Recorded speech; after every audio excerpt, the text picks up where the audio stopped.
Gemeente, ek is baie ontsteld. Ek kry in die week 'n video van 'n mamma wat met haar dogtertjie stilte tyd hou. En nie stilte tyd nie, sy lees met haar meisiekind boekies deur en die boekie is vol prentjies. En onder andere in die boek is daar 'n prentjie van 'n reus. En toe sy vir haar meisiekind vra, wie is dit? Toe sê die meisiekind, Dominee Joe. En sy sê vir haar ma die tweede woord, kwaai dominee. Nou wil ek net vanmôre vir u kom sê, moenie julle kinders so groot maak nie asseblief. Ek is nie kwaai nie, ek is net streng. Groot verskil. Ag, ek spot sommer. Dit was vir my so 'n pragtige, cute video. Ek kon Liamaitjie opvreet. Dit is vir my wonderlik dat ouers daai tyd met hulle kinders ook insit.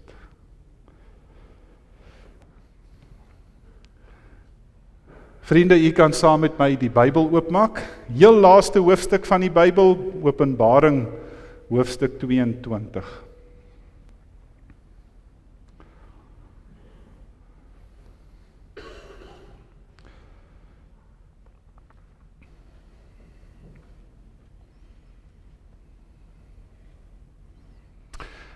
Ons gaan vers 1 tot vers 5 vanmôre saam lees. Openbaring 22 vers 1 tot 5. Wat u moet verstaan is dat van hoofstuk 20 af word Johannes bietjie meegevoer. Hy is dan nou nie meer op die aarde nie, maar God wys ook vir hom die onderaardse dieptes en dan wys hy vir Johannes hoe die hemel gaan lyk. En Openbaring 22, so gepas soos wat die skrif dan nou is, eindig ook in die hemel. En dit is die einde van die Bybel. Dis ook die einde van gelowiges se lewens. Dis waar dit gaan wees. Kom ons kyk of ons so 'n blik kan kry van wat Johannes hier gesien het. Openbaring 22, vers 1.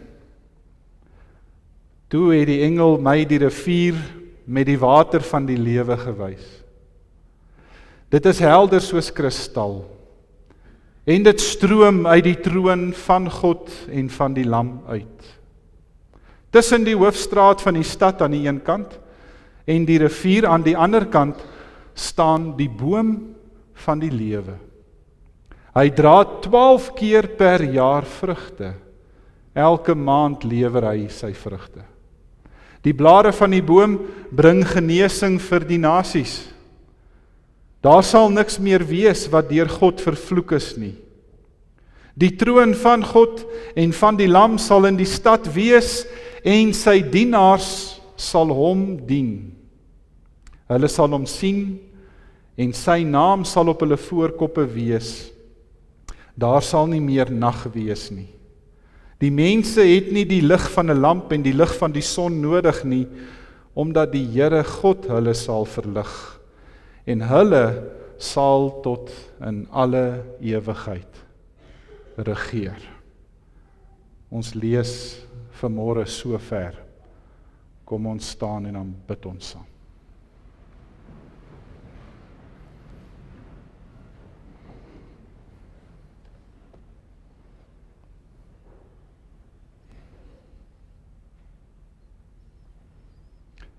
Hemelse Vader, wat 'n visioen. Wat 'n merkwaardige prentjie. Kom skets u vanmôre vir ons deur die oë van u profeet. Vir die woord wat hy daar vang en hy kom pen dit neer deur die werk van die Gees. En ons het vanmôre die voorreg om net so 'n blik te kry van ons toekoms. Vader, as daar maar net een ding is waarvan ons as gelowiges seker is dat ons net 'n vandag het en 'n eendag. Dis al wat vir ons gegee word. Dis al wat aan ons geleen word. Want ons weet nie of daar 'n môre, 'n oormôre of 'n volgende jaar is nie. Ons het wel vandag En dit bepaal natuurlik ook ons eendag. Daarom, dierbare Gees, bring U vanmôre hierdie woorde na ons toe, en U kom dring dit weer na ons harte. En daarom bid ons dat U vanmôre maar weer die bytel sal kom optel, en dat U sal kom wegkap. Dat U sal kom vorm, dat U sal kom rig en lei. En dat ons ore baie naby aan die Vader se mond sal hoor, dat U vir ons kan fluister wat U wil sê. En Here, mag daai woord vrugbare grond vind, en mag dit alleen tot U naam en eer kom strek. Ons bid dit, ons vra dit in die naam van Jesus Christus, ons Here. Amen. Dankie gemeente.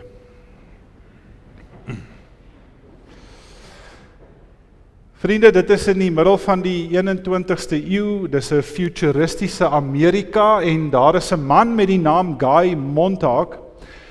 Guy Montag is 'n brandweerman, en wat hulle in Amerika doen in die toekoms in daai wêreld is dat hulle nie brande stop nie, hulle veroorsaak dit. Hulle stig dit. Dit is 'n distopiese verhaal wat geskryf is deur 'n man met die naam Ray Bradbury, 'n baie diepsinnige boek met die titel Fahrenheit 451.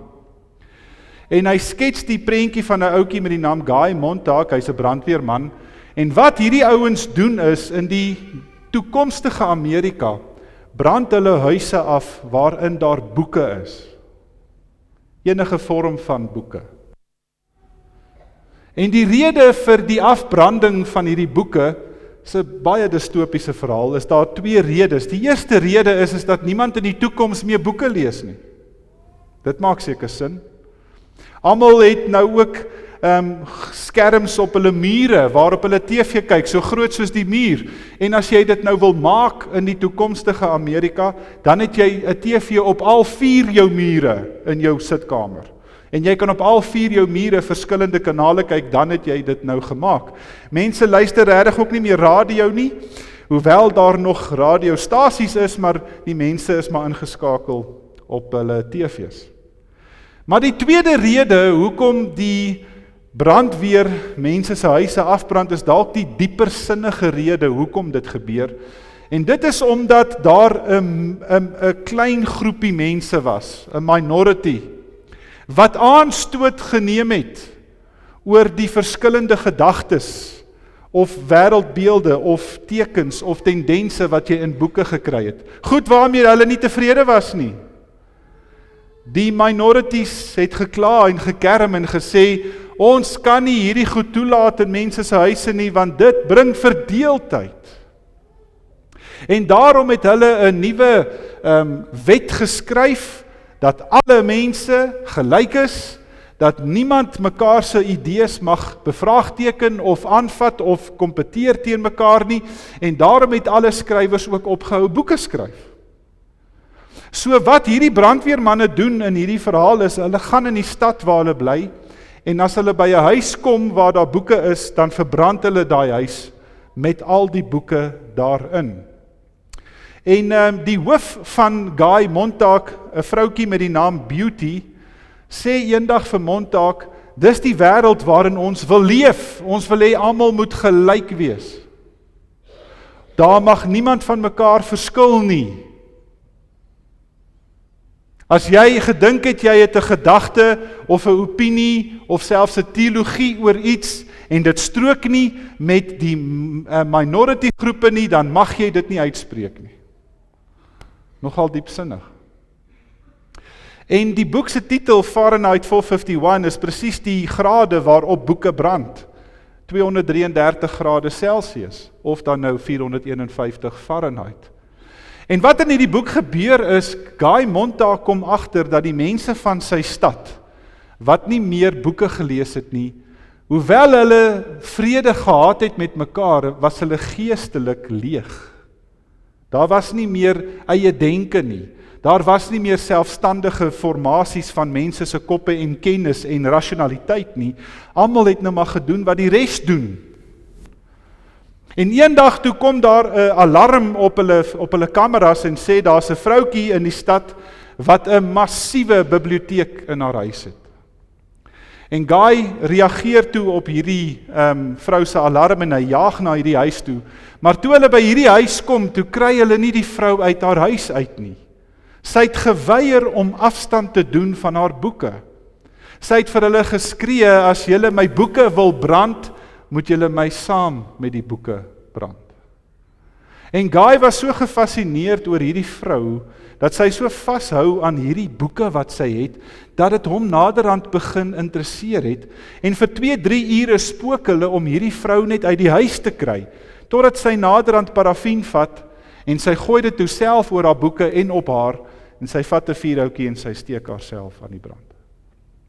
En Guy Montag hardloop toe in die vlamme in, en hy gryp 'n boek van haar rak af, voordat die vlamme dit tref, en hy hardloop met hierdie boek uit.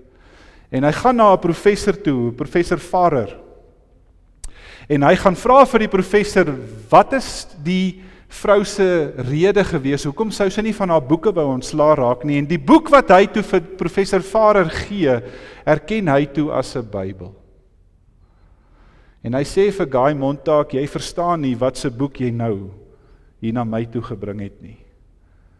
Dis die boek wat die meeste verdeeldheid nog ooit in die wêreld veroorsaak het.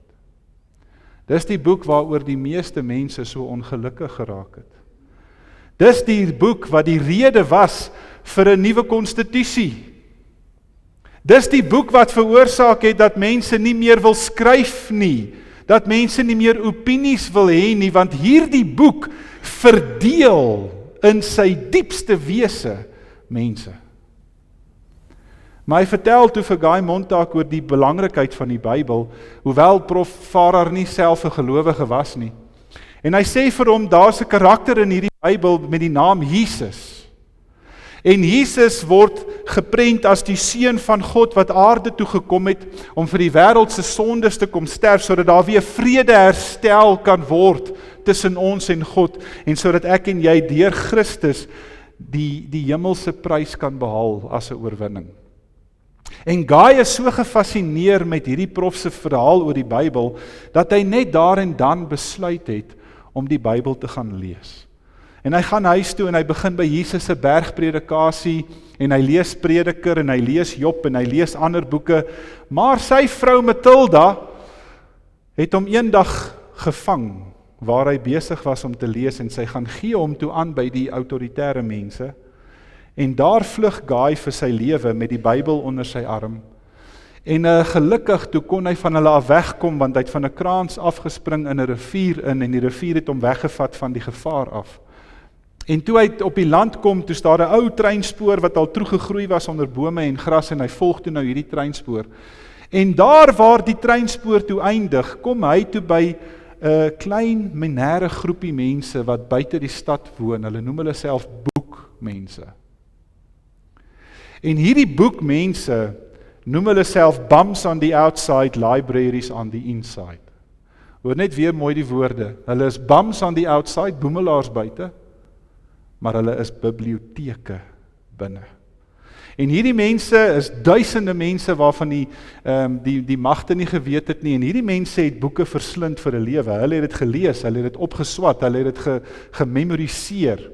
En Guy kom toe vinnig agter dat hierdie mense vredelievende mense is. Hulle is nie kwaad vir enigiemand nie, hulle wil nie oorlog maak nie. Hulle wil met hulle kopkennis weer die wêreld gaan bereik om vir hulle te sê, dis goed om van mekaar soms te verskil. En so gebeur dit toe eendag dat die dag van rekening kom en die hele stad word afgebrand in 'n oorlog, want iemand het vir iemand kwaad geword en die vrede wat kamstig onder die mense was nie meer daar nie, en die hele stad word platgeslaan.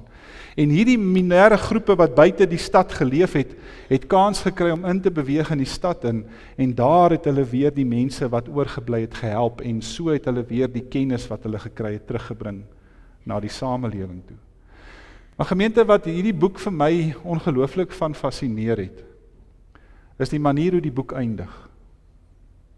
Die laaste woorde van Ray Bradbury se boek Fahrenheit 451 eindig met Openbaring 22, vers 1 tot 5. Daar gaan 'n rivier vloei van lewe. En tussen die stad en die rivier gaan daar 'n boom staan. En hierdie boom is genoem die boom van kennis. En elke een wat van hierdie boom gaan eet, gaan lewe. En ek het so 'n bietjie gedink in die week oor hierdie verhaal en wat beteken dit vanmôre vir jou en vir my? En ek dink Ray Bradbury wil vir jou en vir my vanmôre 2 goed sê oor hierdie boek. Ek dink die eerste ding wat hy vir ons wil sê is gemeente, kyk minder TV. Lees meer boeke. Dink dit is 'n boodskap vir jou en my vandag in hierdie wêreld wat soveel betekenis dra. Julle weet dat ons nou met generasies sit in die skool, wat in hulle ganse skoolloopbaan nie een boek deurlees nie. Ons sit met generasies wat nie meer weet hoe om te lees nie, want ons kinders het screen-agers geword en nie meer teen-agers nie.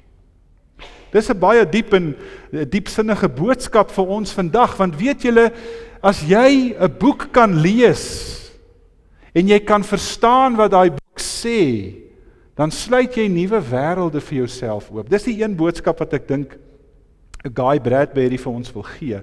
Maar ek dink daar's 'n tweede rede hoekom hy hierdie boek skryf. En ek dink dit is die rede waaroor Openbaring 22 ook vir ons vanmôre oop lê. En dit gaan oor die feit julle dat ons in 'n wêreld leef waar die altyd veranderende politieke atmosfeer minderhede noop om die wette en die reëls vir hierdie wêreld te skryf, en ek en jy as gelowige kinders van die Here moet ons knie buig daarvoor. Ek dink Ray Bradbury skryf hierdie boek sodat ek en jy as kinders van die Here wat op God se woord staan, eenvoudig vir mekaar moet sê, ons kan nie langer hierdie goed toelaat nie. Amen. Ek en jy is die kinders van die Here wat in God se waarheid lewe, wat deur die woord van God gesuiwer word met die boodskap van die Gees wat op ons harte geskryf word. En vir gemeente, ek en jy, die sendingveld, kan ek vanmôre vir u kom sê, lê nie meer in Pakistan nie. Die sendingveld lê in die trauma van mense. Wie van u wat vanmôre hier sit, was nog nie getraumatiseer deur misdaad nie? Wie van u wat vanmôre hier sit, was nog nie getref deur die verskriklike ding van dood nie? En die sendingveld van Openbaring 22, waar die boom van lewe 12 maande 'n jaar vrug dra, sodat almal wat van daai boom kom eet, lewe ontvang. Gemeente, maak die persoon vanmôre wat langs jou sit, jou sendingveld. Want daar waar ek en jy die goeie nuus, die boodskap van Jesus Christus in ons dra, dat hy gekom het vir ons, dat hy die oorwinning behaal het, dat ek en jy soos bome kan wees wat by waterstrome geplant is, in Psalm 1, wat reg deur die jaar die lewe van die water ontvang van God, en ek en jy sit in die banke en ons vertel vir niemand daarvan nie. Ek verstout my in 2023, die jaar toe ek hier begin het, en die Springbokke wen die wêreldbeker met 1 punt. Kyk, dit was naalbyt. En die laaste 3 wedstryde wat hulle gespeel het, was 1 punt. Ek het hulle nader aan die 1 punt span genoem. En ons praat vir weke daarna met mekaar, oor wat Rassie Erasmus reggekry het. Ons praat vir weke daarna met mekaar, maande daarna, oor hoe hierdie Springbokke van niks af ergens heen gebring is, en hulle het weer vir ons die wêreldbeker 2 keer in 'n ry gevat. En dan wonder ek by myself, wat is nog groter nuus as dit? Wat is nog beter nuus as dit? Die die feit dat Jesus Christus vir jou en vir my in hierdie wêreld kom sterf het aan 'n kruis. Dis hoekom hierdie die evangelie genoem word. Want dis wat evangelie in sy diepste wese beteken, dit beteken goeie nuus. En dat ek en jy in plaas daarvan om vir weke en maande nog te praat oor die bokke se oorwinning, eintlik moet praat oor die grootste oorwinning van almal. Maar ons bly stil. Ons vertel nie en verkondig nie vir die mense dat God vir ons in Openbaring 22 die oorwinning gegee het nie. Dat ek en jy as kinders van die Here in 'n hiernamaals gaan kom, waar ek en jy in God se lig gaan leef. Waar ons permanent gaan wees as kinders wat in sy lig leef, sy lig gaan op ons gesigte straal, en ons gaan uit die goedheid van God lewe, en elke een wat vir Jesus Christus aanneem as hulle verlosser en saligmaker in hierdie verlore gaande wêreld, gaan saam met ons daar wees. Daar's nie beter nuus as dit nie, gemeente. Maar ons verleer om die woord van God te lees. Ek sit nou die dag in 'n Moderamen vergadering waar een van die dominees met ons praat oor sy jeugwerk. En hy sê vir ons, en dit skok my, besef julle dat ons jong mense vandag nie weet wat beteken Johannes 20 vers 3 nie. Hulle weet nie waar die 20 vandaan kom nie, en hulle weet nie waarom die 3 te gaan soek nie. Hulle sê die Bybel is vir jong mense vandag so Grieks, soos wat dit vir my was in my eerste jaar. Hulle weet nie eers waar Johannes is nie. Dan moet hulle nog gaan soek met 'n hoofstuk en 'n vers. Nou, liewe gemeente, julle ken vir Dominee Joe, ek is dalk 'n streng en 'n kwaai dominee. Ouers, waar is julle? Ouers, waar is julle? Want ek kan vanmôre vir u kom sê, dis jou skuld. Ek kan vanmôre vir u kom sê, die Here trek jou na 'n doopvont toe. En jy maak hierdie ongelooflike belofte voor die Here. Ek gaan hierdie kind van my grootmaak in God se beloftes en sy verbond. Ek gaan my kind leer hoe Jesus is. Ek gaan vir hulle vertel van hom en hoe wonderlik hy is. Dan kom sit daai kinders by my in die belydennisklas en hulle weet nie van hulle Bybels nie. Dan kan ek vanmôre vir u kom sê, dit is nie 'n kind of 'n skool of 'n kerk probleem nie. Dis 'n ouer probleem. Ons het vandag gehoorsame ouers en streng kinders.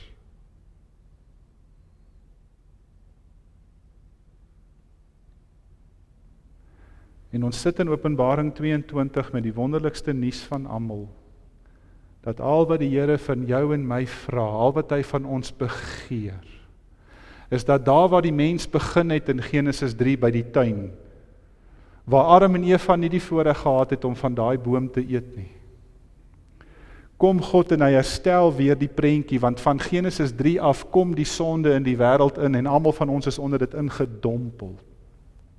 En God kom deur Jesus, die verlore skaapie wat hy gaan soek, hy tel my op sy skouers en hy vat my huis toe. En dan, aan die einde van die hele Bybel, in Openbaring 22, gaan ons terug na die tuin van Eden toe. En daar gaan ons almal van daai vrug kan eet. So liewe gemeente, dalk is dit vanmôre die boodskap wat die Here op jou hart moet kom druk. Jou sendingveld, mamma en pappa, jou sendingveld lê vanmôre op die bank in jou huis en hulle kyk TV. Hulle is op hulle fone besig. Hulle is besig op sosiale media. Hulle is besig om toe te laat dat die wêreld vir hulle sê hoe hulle moet lewe. En ek kan vanmôre vir u kom sê, jou kind koop dit op soos soet koek. Ouma en oupa, waar is julle? Hoekom sê julle nie vir julle kinders en julle kleinkinders dat die Here Jesus vir hulle lief is nie? Waar lê ons skatte? Dit is my hart se diepste begeerte, dat ek en jy vanmôre geweldig ongemaklik gemaak sal word oor hierdie diepgaande boodskap van Openbaring 22. Dat ek en jy vanmôre met ons voete op heilige grond gaan staan, waar ons skouers skuur met die kinders in ons huise, die ouers in ons huise, die oumas en oupas en die ooms en die tannies.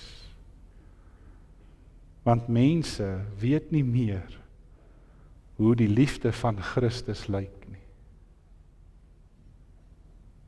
En wie gaan dit vir hulle wys, as dit nie jy is nie? Kom ons maak ons oë toe, dan bid ons saam.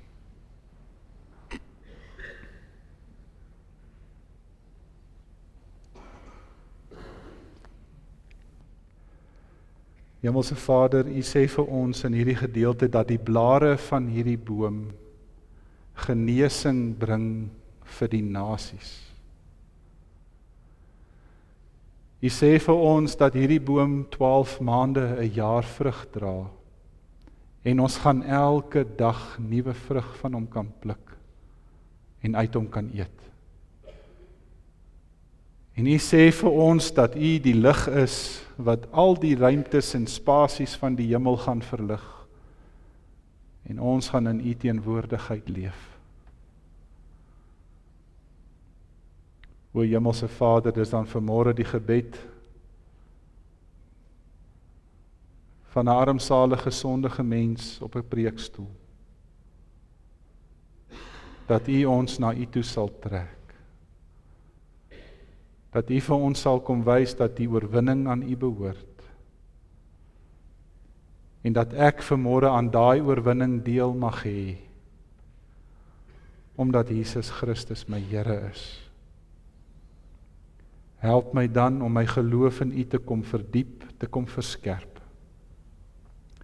Dat ons voet vir hierdie wêreld sal neersit, o Vader, om alleen in U wil te leef.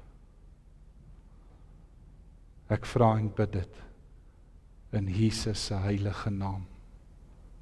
Amen.